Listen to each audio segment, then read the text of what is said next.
शुभ अपराह्न मेरे प्यारे विद्यार्थियों। कल हमने कक्षा 7वीं की पहली कविता हम पंछी उन्मुक्त गगन की उस कविता की पहले की 2 पंक्तियों के बारे में हमने आपसे कल आलोचना की थी। आज उस कविता की बीच की जो 2 पंक्तियां हैं उन दोनों पंक्तियों के बारे में आज हम आपसे आलोचना करेंगे।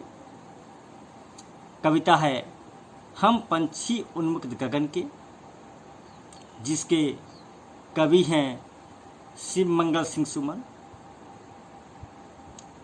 मित्रों, कल भी मैंने बताया था शिव मंगल सिंह सुमन जी ने किस उद्देश्य से कविता लिखी। वास्तव में पक्षियों के लिए आज़ादी का कितना महत्व होता है, प्राणी मात्रों के लिए आज़ादी कितना महत्वपूर्ण होता है। सदियों से जो पक्षी पिंजरे में कैद है, बंधन में है, उस पक्षी के लिए आज़ादी कितना मायने रखता है। उस आज़ादी के महत्व को लेकर कविता लिखी गई है। बीच की पंक्तियां कुछ इस प्रकार हैं। स्वर्ण श्रृंखला के बंधन में अपनी गति उड़ान सब भूले। स्वर्ण श्रृंखला के बंधन में अपनी गति उड़ान सब भूले। बस सपनों में देख रहे हैं तरोगी पुंगी पर के झूले। बस सपनों में देख रहे हैं तरों की फुनगी पर के झूले। ऐसे थे अरमान की उड़ते नीले नभ की सीमा पाने। ऐसे थे अरमान की उड़ते नीले नभ की सीमा पाने। लाल किरण सी चोंच खोल चुगते तारक अनार के दाने। लाल किरण सी चोंच खोल चुगते तारक अनार के दाने। स्वर्ण श्रृंखला के बंधन में अपनी गति उड़ान सब भूले। पक्षी अपने अभिमान भरे कंठ से यहाँ इंसान को कह रहा है। क्या कह रहा है? स्वर्ण श्रृंखला के बंधन में, हे मनुष्य, हे इंसान, तूने जब से हमें पिंजरे में कैद करके रखा है, जब से तूने हमें पिंजरे में बंदी बनाकर रखा है, उस पिंजरे में जो सोने के सलाखें हैं, जिन सलाखों से तूने हमें बंधन में डाल दिया, जिन सलाखों के सहारे तूने हमें बंधन में डाल दिया, बंधन में रहकर पिंजरे के अंदर कैद हो जाने के कारण, तेरे द्वारा पिंजरे में बंद हो जाने के कारण हम अपनी गति और उड़ान आज सब भूल चुके हैं। आप लोग जानते हैं, मान लीजिए आप सभी को साइकिल चलाना बहुत पसंद है। मेरे प्यारे विद्यार्थियों, सबको साइकिल चलाना आता भी है। अगर किसी कारणवश आप 2 साल या 3 साल तक साइकिल को मत छूइए, किसी कारणवश आप 3 साल तक या 2 साल तक साइकिल से दूर हैं, छूने की बात तो अलग है, आपने साइकिल को देखा तक नहीं। 3 साल पहले आप साइकिल चलाने में एकदम एक्सपर्ट थे, लेकिन 3 साल यह अभ्यास छूट जाने के कारण जब 3 साल के बाद अचानक आपको साइकिल पकड़ा दिया जाएगा, आपका हाथ हिलने लगेगा। जब आप सीट पर बैठेंगे, आपको ऐसा लगेगा जैसे साइकिल एक और झुक रहा है, झुक रही है। आप साइकिल को अपने नियंत्रण में नहीं रख सकते, हाँ कि नहीं? साइकिल का जो हैंडल होगा वो भी हिलने लगेगा। साइकिल आपके बस में बिल्कुल नहीं रहेगा। इसका कारण क्या है? इसका कारण है अभ्यास। अभ्यास, हाँ कि नहीं? जंगल में शेर जंगल का राजा कहा जाता है। जो शेर बचपन से ही जंगल में पला बढ़ा हो, जब वो शेर जवान होता है तो जंगल में शिकार करने में माहिर होता है। अगर मान लीजिए जंगल में किसी शेर के बच्चे को हम घर ले आएंगे, शेर के बच्चे को हम घर ले आएंगे और उसे 2 साल 3 साल हम अपने घर में पालतू जानवरों की भांति उसका हम लालन पालन करेंगे। पालतू जानवरों की भांति हम उसका लालन पालन करेंगे। जैसे कुत्ते बिल्ली को हम घर में रखते हैं, उसी शेर को हम पालेंगे घर में पालतू जानवरों की तरह। और 3 साल बाद या 4 साल बाद जब वो शेर, घर में पला बढ़ा शेर जवान हो जाएगा, उसको हम जंगल में छोड़ देंगे।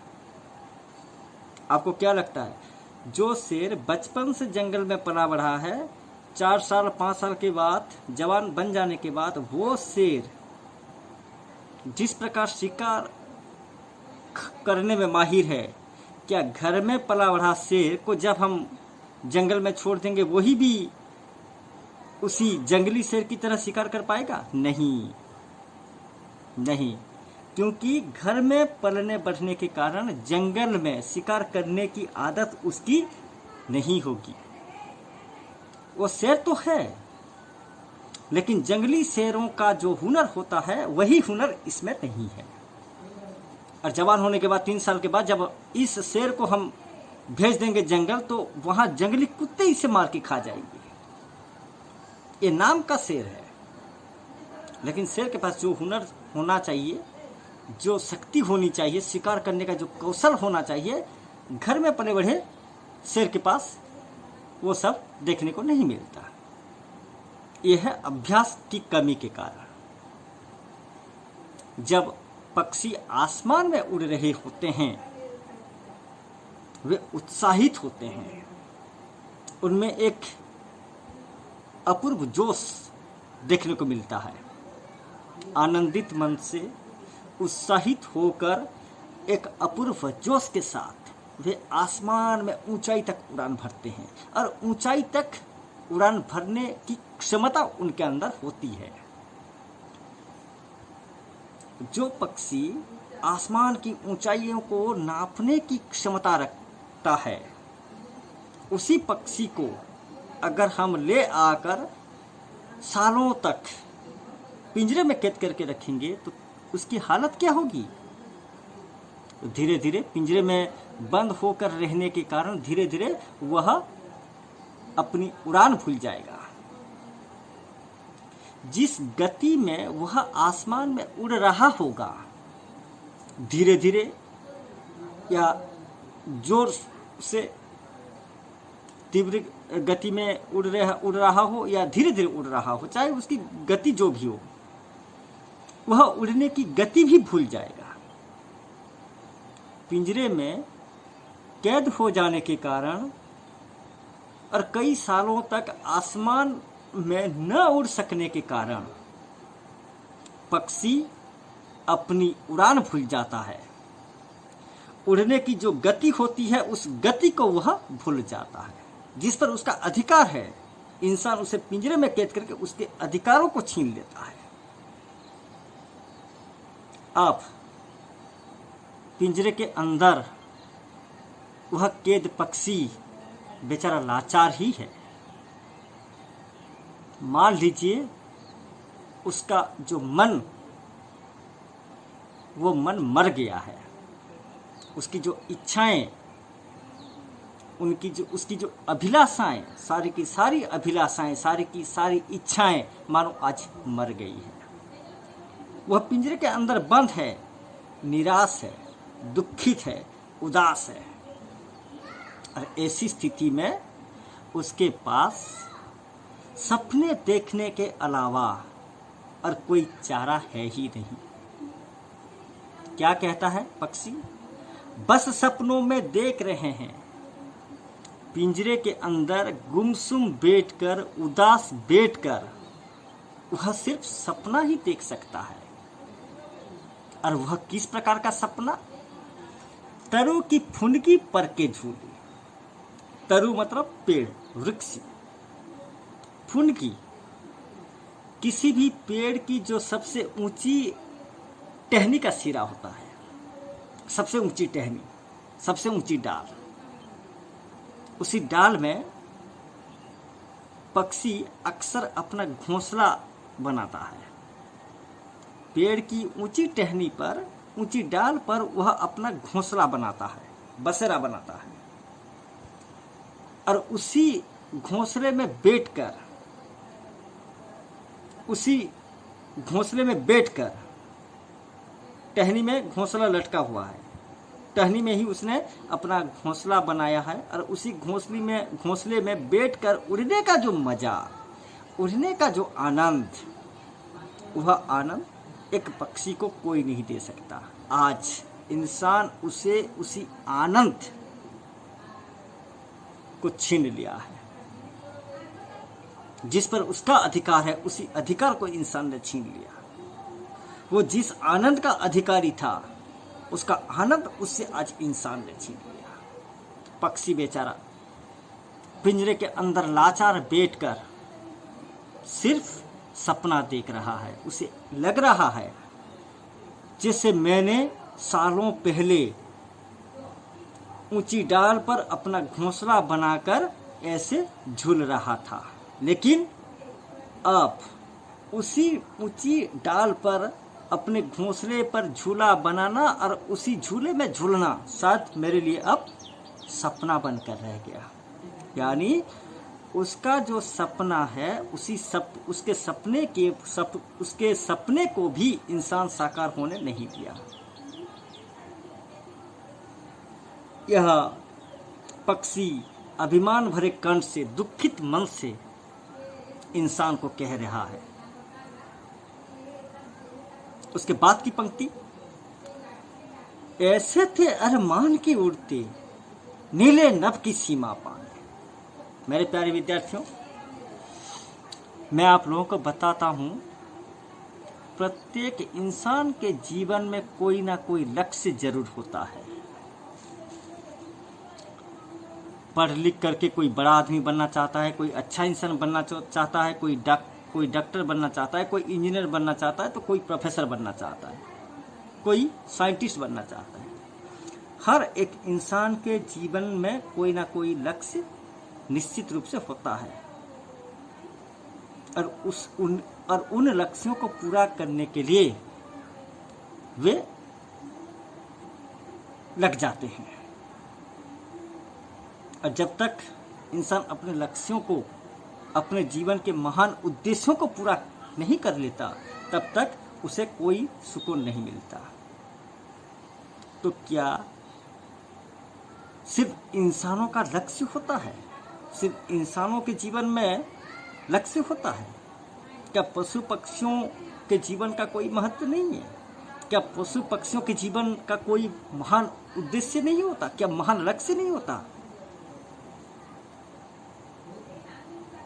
होता है।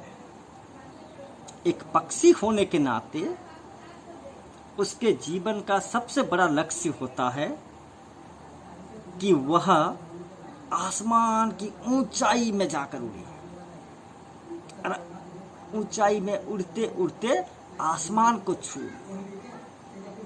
उनका लक्ष्य होता है कि उड़ते उड़ते आसमान को हम छू लें। आसमान को छूने का लक्ष्य लेकर वे आसमान में उड़ते हैं। जबकि पक्षी क्या, हम इंसान भी जानते हैं, आसमान जो है वो असीम है, अनंत है। कहीं भी आसमान का अंत नहीं हुआ। आसमान का अंत नहीं हुआ, इसलिए तो आसमान अनंत है। जिस आसमान का कहीं अंत नहीं हुआ, उसी आसमान को छूने की क्षमता रखता है पक्षी। और उस आसमान के हृदय को छूने के लक्ष्य से वो आसमान में उड़ान भरता है। अरमान, इच्छा। अरमान का मतलब है इच्छा। ऐसे थे अरमान की उड़ते, नीले नभ की सीमा पाने। सीमा मतलब हद, एक लिमिट। सीमा मतलब हद। पक्षी कहता है, मेरे मन में भी एक अभिलाषा थी, मेरे मन में भी एक इच्छा थी, मेरे जीवन का भी एक लक्ष्य था। क्या लक्ष्य था?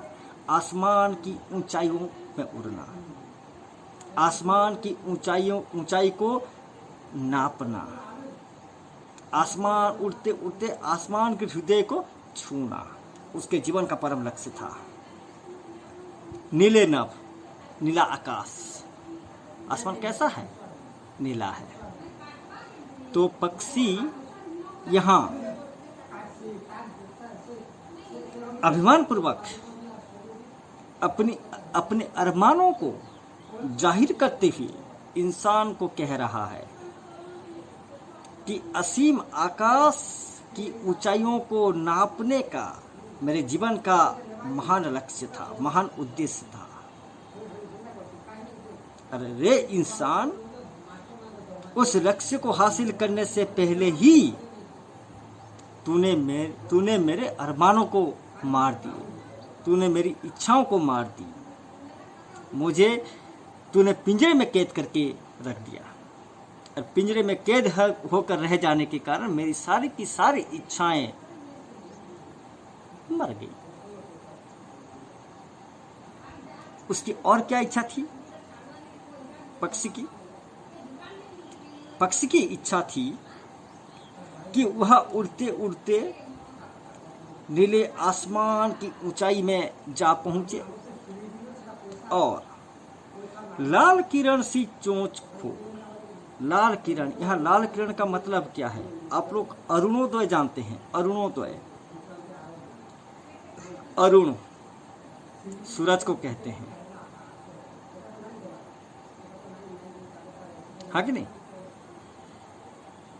जब सूर्योदय होता है सुबह सुबह पूर्वाकाश में, जब सूर्योदय होता है या गोधूली समय के बाद पश्चिमाकाश में जब सूर्यास्त होता है, सूर्योदय के समय और सूर्यास्त के समय सूरज का रंग आप देखना कैसा होता है? रक्तिम लाल, बिल्कुल रक्त की तरह लाल होता है, हाँ कि नहीं? बिल्कुल लाल दिखाई देता है। और आप लोगों ने शायद ही ध्यान दिया होगा, पक्षी जो होते हैं, आपने मैना देखा होगा, मैना की जो चोंच होती है किस रंग की? पीले रंग की। आपने तोता देखा होगा, हाँ कि नहीं? तोते का शरीर का रंग हरा है लेकिन चोंच लाल है। ऐसे बहुत सारे पक्षी हैं जिनके चोंच का रंग कुछ ना कुछ जरूर होता है, किसी का लाल होता है, किसी का पीला होता है, किसी का कौवे का काला होता है, ऐसा होता है। तो यहाँ जिस पक्षी के बारे में हम आलोचना कर रहे हैं, उस पक्षी का चोंच कैसा था? लाल किरण से, बिल्कुल सूर्य के लाल किरणों की भांति, सूर्य के लाल किरणों की भांति उस पक्षी का चोंच भी लाल रंग का ही था। और वह जब आसमान की ऊंचाई में उड़ रहा है, बहुत ऊपर उड़ रहा है, लगभग आसमान को छूने के कगार पर है,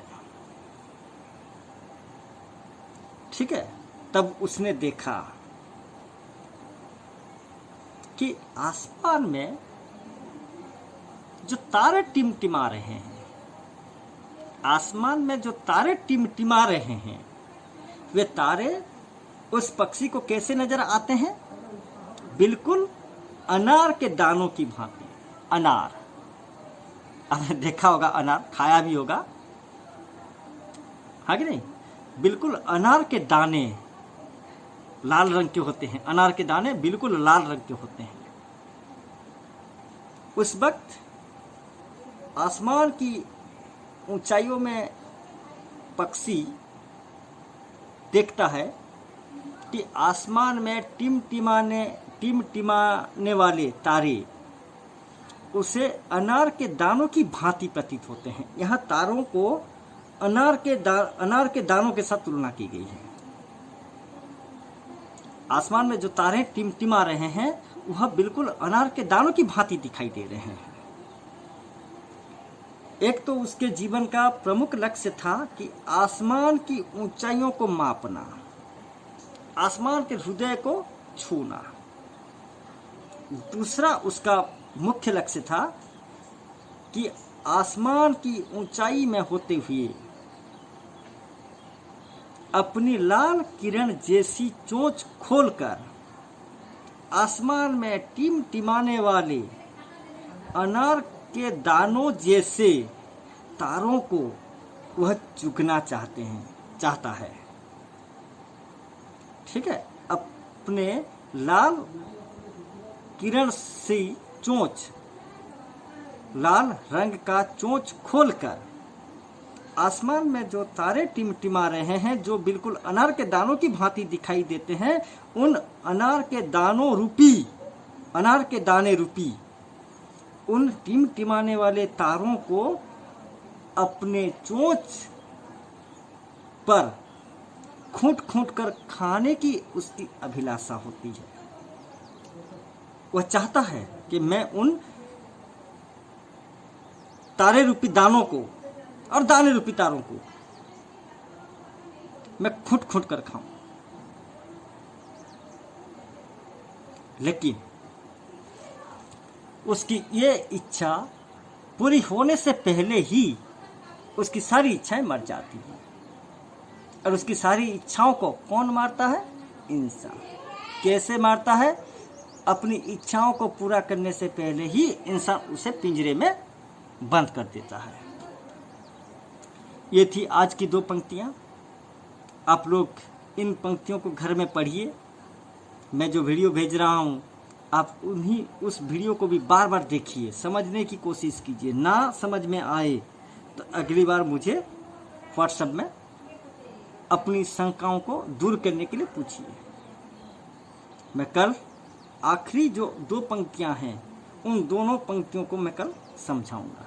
ठीक है, धन्यवाद।